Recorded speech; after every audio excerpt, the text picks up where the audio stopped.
Well, the struggling middle class keeps getting punched in the gut with job losses and higher prices, even though the Fed says we need some more inflation. But do we really? Rich, isn't inflation a lot worse than what the government's letting on, particularly for the middle class? Well, sure. And below the middle class, it's even worse because that's, basic supplies like food and so forth inflate at a higher level than do discretionary items, particularly technology items, which tend to come down in price.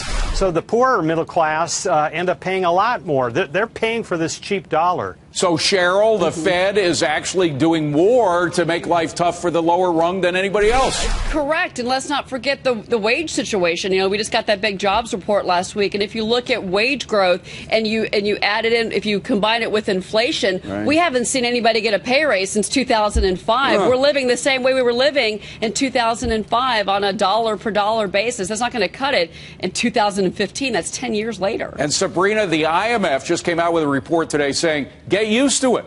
We can't expect any improvement in living standards for decades to come.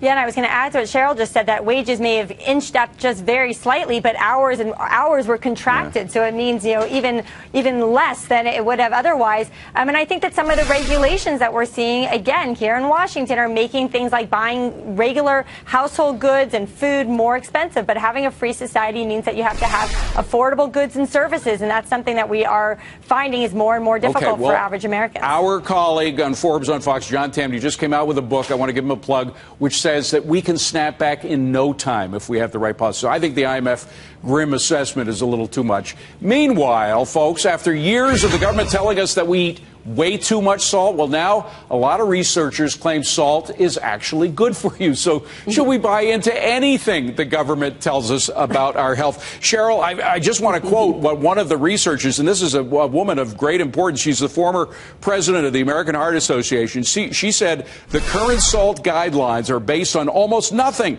Some people really want to hang on to this belief system on salt, but they are ignoring the evidence. So do we believe anything the government comes out with? Well, look, let's go back to the word guidelines, for instance. These different bodies, the American Heart Association and the government, are arguing over milligrams of salt. The average salt we should have per day is a teaspoon of salt. That's what the government says. There's a few milligrams less, a few milligrams more. That's what we're arguing about here as far as salt goes. But yeah, I will say that I will take the guidelines from the government as far as healthy living, because salt and blood pressure, you can't ignore that correlation. Hold on a second, Cheryl, because I read some of the reports leading up to this, and there are big differences. What the government used to recommend and what a lot of people now saying is necessary, very different. There's a very wide divide between the two.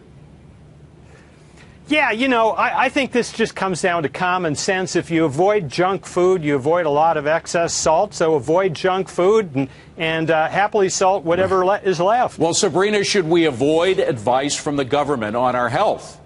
Yes, that's what's settled here. The science on salt is not settled, but IWF has a whole program about the culture of alarmism, and this is part of it. And the thing that bothers me about this report is that the government uses these studies and it uses fear to then initiate new regulations, which drive up the cost of goods. It makes living more difficult, makes us less free as a society. All of this is very bad, and I wish the government would get out of the way. Cheryl, it makes you wonder, in the era of Obamacare, where the government's getting more involved in our health care.